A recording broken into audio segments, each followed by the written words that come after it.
I think we're live. Benjamina, thank you so much. Today we have Benjamina, the CEO of Higher Stakes. Um, could you tell us, or even go into a bit of a monologue about what you guys are doing at Higher Stakes, and also kind of highlight the problem that you're solving overall? No, absolutely. So we are addressing the challenges caused by the meat industry. So really from a health perspective, the antibiotic resistance, foodborne diseases, from an environmental perspective, so greenhouse gas emissions, water usage, um, land usage, and then animal welfare, obviously. And we're doing that by making meat using cell culture techniques. So a lot of you might have seen, all the plant-based meat alternatives that are popping up.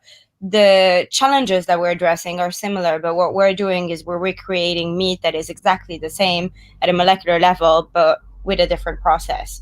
So the way it works is we take a small sample of cells from the animal, which we then expand and guide to become muscle, fat, and all the different components that you need to make meat. That's amazing. I mean, if you were to kind of explain or define what cell-based meat is, and also highlight the main steps and processes that go into developing that cell-based meat for yourselves, would you be able to go into that a little bit? Yeah, absolutely. So it depends. Different people will have different processes, but the really general is taking a sample of cell, expanding it, and differentiating it. So guiding them to become muscle, fat, and so on. At higher stakes, we're working with a specific type of cell called induced pluripotent stem cell, which is a Nobel-winning technology where you can take any cell from the animal and bring it back to the embryonic state without actually taking it from the embryo. So you can take a blood sample and from that, you can make any type of cell and expand it infinitely, which is really cool technology. Hmm. I mean, plant-based and a lot of meat alternatives are coming into the market. As we mentioned before we went live, I mean, there's a ton of plant-based meats going on these crowdfunding websites. So many of them are getting funded right now, and which is amazing. But I mean, the industry itself is solving a bigger problem. I mean, companies like yours are desperately needed just because of the number of, first of all, being the environment, land degradation. You got water usage, you've got climate change, you've got foodborne diseases. I mean, could you kind of highlight some of the uh, could you kind of highlight some of the impacts that consumption of meat is having on, say, let's just pick two, so the environment and then say foodborne diseases? Yeah, I mean, actually, I'd like to pick another one if you don't mind. Yeah, sure. It's one that people are not that familiar with is antibiotic resistance, and I think today we've seen, what an epidemic can do.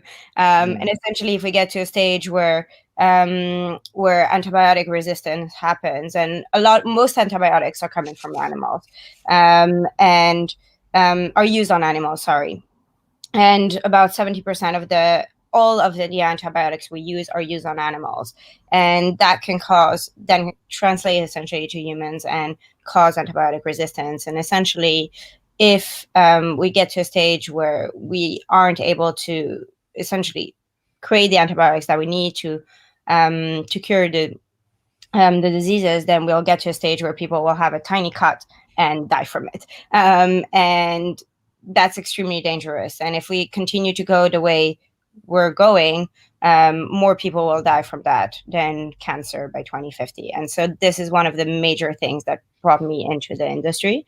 Mm, I think the environmental impact one is one that people are more familiar with, but I think one thing that people often put it is kind of health and environment as two separate things. mm, But the reality is that a lot of people, the reason we care so much about the environment is because our lives are in danger when we mess up the environment. So we as humans won't be able to live the way we want to live if mm, the environment is messed up. The planet might survive as a planet, but it's our lives on it that will be really difficult. And that's what most people are scared of for a valid reason. So I think personally, I really see it as really interconnected. The damages we do to the environment and the damages we do to our health and our way of living. Mm. Could you talk about your, I mean, I know you guys developed a prototype. Could you talk about what you developed, um, uh, uh, and and also why you chose that specific meat? Absolutely. So we developed piece of bacon and pork belly. And so first of all, the reason we chose to work on pork is because it's the most widely consumed meat. Mm, Also, there's a huge amount of antibiotic use. It's one of the animal species where there's the most antibiotic use. There's more antibiotic use on it mm, than for humans wow. for treating disease. Yeah, it's a lot of Yeah. it. On top of that, the demand is really rising, but the supply is under significant threat with African swine fever. And so that's killing a huge amount of hogs in China. And on top of that, a lot of processed products that we can start with, less competition, and sounds gross, but genetically similar to human, which, Mm, because most of the research is done in human, that means that we can adapt our protocols more easily. We specifically chose bacon and pork belly because bacon is really an iconic product in both Europe and the US, whereas pork belly is a really iconic product in Asia. And we wanted to show really that we can create products that go around the world, uh, mm, and yeah, and that are loved around the world as well. So we were really proud of being able to do those prototypes, and they were the first. We were the first to do a pork belly ever from any kind of cultivated meat, and the first to do a bacon using cultivated muscle. mm. Based on feedback, I mean, how did it compare from a taste standpoint, from a nutritional standpoint? So we didn't test the nutritional yet on these samples. This Mm, is something we'll do on our next prototype. mm, Um, from a taste perspective, it tasted good. We didn't yet do the fat, so this is something we'll do for our next prototype. mm, And so we could feel the missing part of the animal fat taste, mm. but it was really good already, and the texture was really there. So that was really encouraging.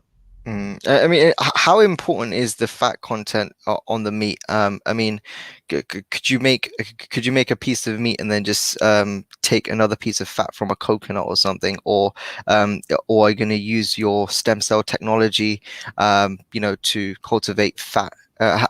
How do you think that's going to work? Yeah, we could, but the taste won't be the same. And Okay. fat brings a lot of the taste perspective from for pork products such as bacon and pork belly. So if we were doing just a chicken breast, then it's less important. But Mm, obviously, with products such as those, having an animal fat is really important. mm, And so we're planning on doing our own cultivated fat, but we're also exploring possibilities of liaising with other companies that are purely working on fat mm, um, to have that part. But mm. we are planning on cultivated fat at the moment. Yeah, I mean, a lot of research coming out now, about animal fat actually being good for you. Um, yeah, in terms of, you mentioned something really interesting. I mean, you mentioned adaptive protocol, um, and that the pork was similar to human. Now, are you talking about the research that allows the meat to grow, or I mean, could you talk a little bit more about that? Yeah, of course. So most of the technologies that we're using come from Mm, the biotech field and are used for regenerative medicine, essentially. And so okay. people have been growing stem cells for decades. And the idea of doing this for essentially for the purpose of consuming meat has also been around for decades. But again, it's really now starting to rise. And as stem cell therapies and different areas of regenerative medicine are rising, we are able to leverage all those inventions as well and use them for our processes, which is obviously really helpful. And because most of the research, if you look at where, for example, government funding is going, a lot of it is going more on the human therapeutic side rather than Mm. for consumption of meat, at least the way it is today. Yeah, yeah, that's really interesting. I mean, I remember when somebody mentioned your company specifically, and it sounded quite science fictiony. I mean, and it was quite bizarre.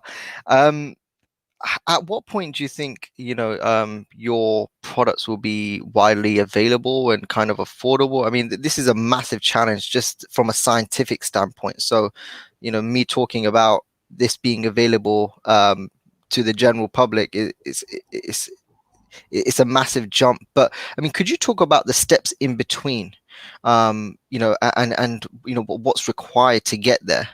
No, absolutely. I mean, the first thing is to differentiate available to the public and available at mass. Yeah, Two different things. yeah. Um, we're looking for it to be available to the public in about 3 years, but it will still be in a limited capacity, right? It will still be, Mm, in a certain amount of restaurants for, a few people will be able to taste it, and it will be available to the public in that anyone can go, and it won't be a specific list of people or anything like that. But for you to see it in every supermarket shelves, that's a different step as well. Um, mm, and for that, we're looking more around 4 or 5 years. mm, And the steps to get there, I mean, the main things is to be able to scale our production.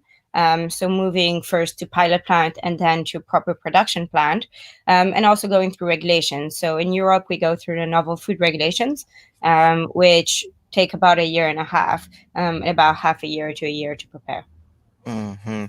I mean, in terms of scales, I mean, how would that work? I mean, because just given the fact that you're using, a novel technology, I mean, there's no way you could use a third-party manufacturer, biomanufacturer, is there? Or do you think eventually you would have to kind of build out your own plant, to grow all of these cells? How do you anticipate that side working in the future? So, I mean, on our end, and this is different from company to company, but Mm, on our end, we'd like to partner with some large organizations in order to manufacture, so that we can bring in our expertise on the tech, but also having someone that can bring in the expertise on the manufacturing, distribution, and so on. So, by the way, if anyone's watching and would fit that role well, feel free to get in touch as well. I can imagine. In terms of the the challenges of in terms of the challenges you guys have, I mean, what are the current challenges in terms of getting something like this to market? I mean, it, I mean, could you maybe talk about regulation? I mean, just given the fact that you're altering the genetics of the food. I mean, I don't quite understand it, but I mean, could you kind of provide the audience with a little bit more clarity on that as well? Absolutely. So the first thing is that we're not actually altering the genetics of the food. Okay.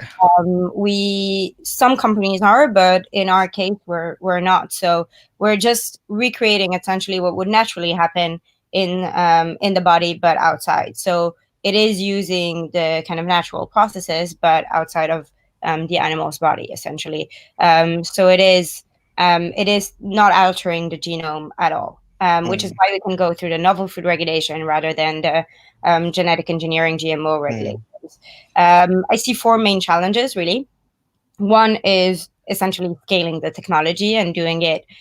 Today when people talk about large scale manufacturing of the cells that we're using, people are talking about 9 billion cells. 9 billion cells is not even a kilogram. We need to make billions of kilograms. So you can understand the amount of scale that we need to create. The other one mm, is regulation. So as you mentioned, no one, it's not a challenge because people have been stopped before. It's a challenge just because no one's ever gone through those regulations for these type of technologies. You then have the consumer acceptance, and the fourth one is really scaling it fast enough in terms of the capex that is needed and so on. So I think the fourth one is probably the easiest challenge. I think you then have the technology. Essentially, we see it as a easier challenge just because it's more in our control.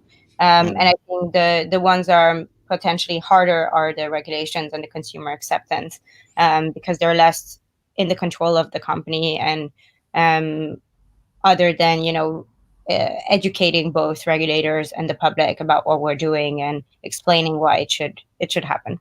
Hmm.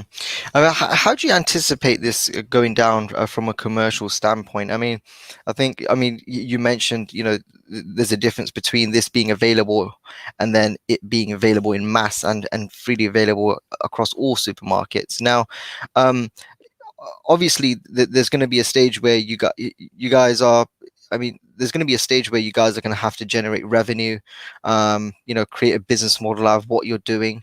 Where do you anticipate your first batch of customers, or could you kind of highlight potential variety of customers that would be interested in what you're doing, whether it be the product or the technology you've built? I don't know. Yeah. Yeah. So far, the people that have shown highest kind of consumer acceptance have been usually the younger generation. So I would say people typically under 35 or so, highly educated, that are already cutting meat but are still meat eaters. So we found, for example, vegetarians are more likely to want plant-based rather than proper meat eaters. But still people that are already, environmentally conscious, typically higher income, will work better as well, because we'll start at a slight premium, Mm, probably around organic meat prices, starting in high-end restaurants, before we then move to mass market. I mean, you know, 40 years from now, I see really the mass population consuming it, if not before, frankly. mm. But I think in the next 5 years, it will start with really a more minority. I think probably it will take, yeah, more, maybe 10, 15 years for really every majority of the population to consume it. That's really interesting. I mean, have you seen like restaurants take an interest in what you guys are doing, or even potentially put some orders in? So not yet orders, because we're not ready for that. But interest, absolutely. I mean, it's, I think a lot of these restaurants as well are want to show novelty and want to Mm. show sustainability. So we're really aligned with both. So the interest, absolutely. We're not yet ready to take orders, but again, if any chefs watching and are interested in any collaboration, feel free to get in touch. Yeah, I want to know a little bit more about yourself now. I mean, we've gone into your company.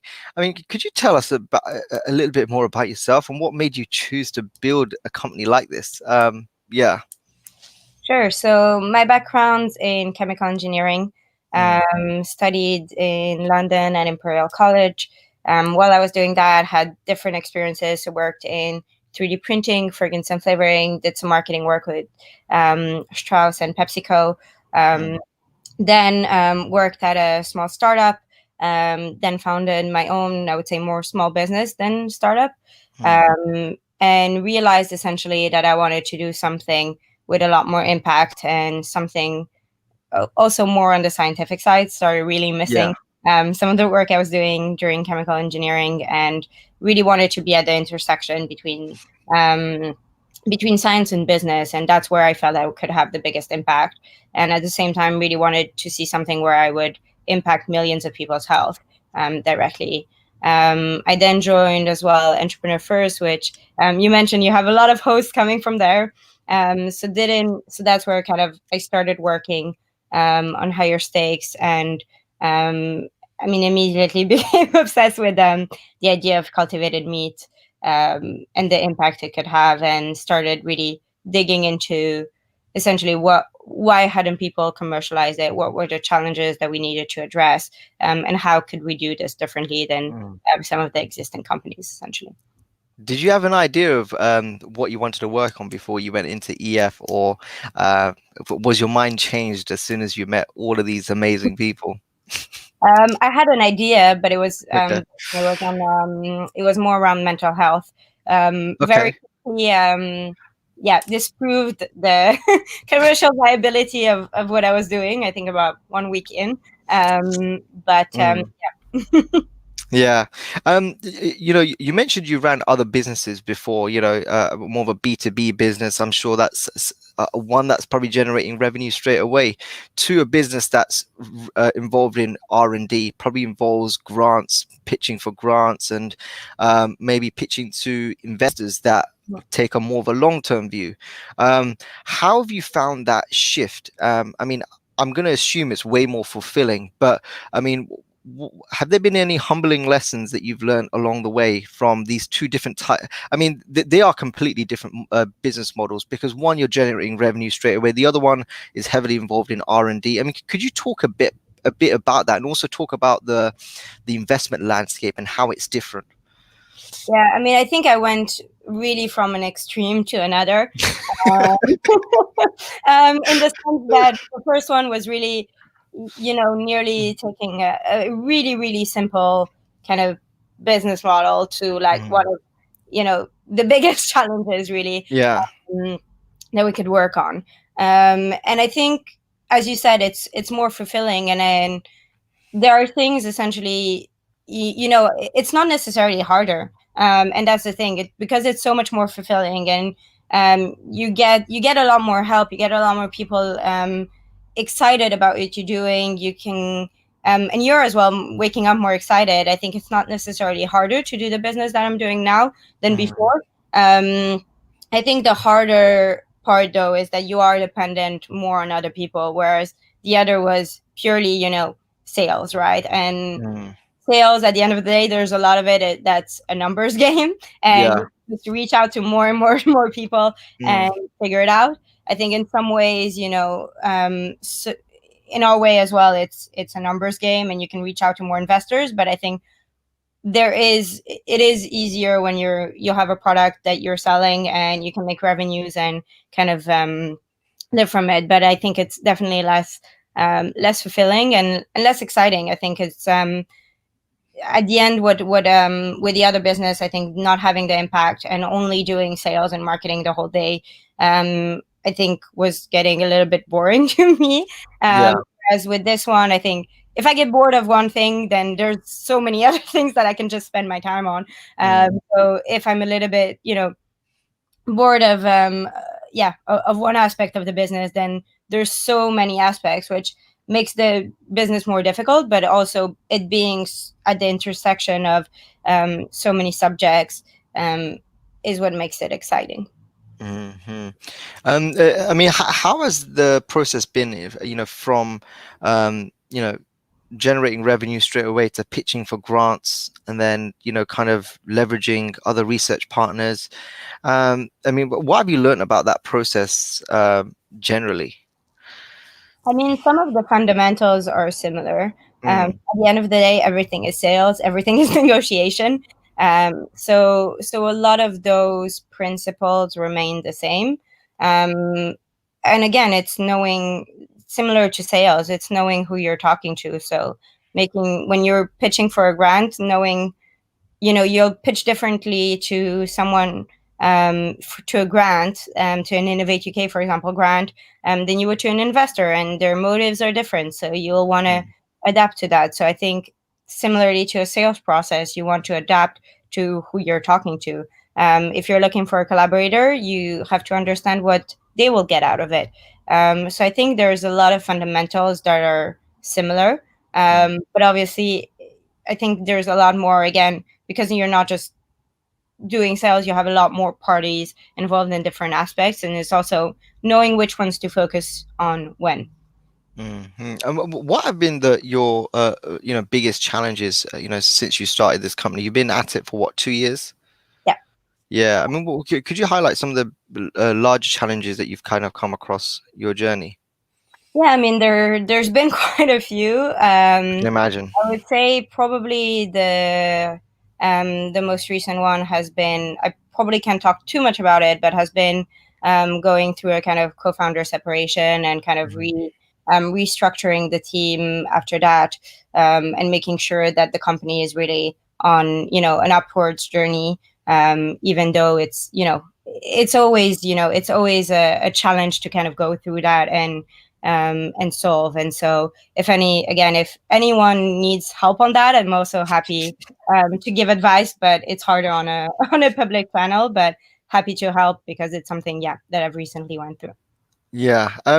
As we wrap up towards the end of our interview, I mean, is there anything you'd like to shout out? Are you hiring? I don't know, are there partnerships you'd love to acquire? Yeah, so if anyone thinks they could partner with us, we're always open to discussions. And we are hiring. We just moved our labs to Cambridge, and we're hiring for bioprocess engineer, tissue engineer, stem cell scientist, and technician roles. So if anyone fits any of those roles, feel free to reach out. And also, if you don't, it's always worth reaching out so that we have you in mind for other roles when we hire them. Amazing. I really appreciate you taking the time out to speak to me today. Thanks for Yeah, having and that's it really. Take care. Have a great week. you too. Thanks. See ya. Bye.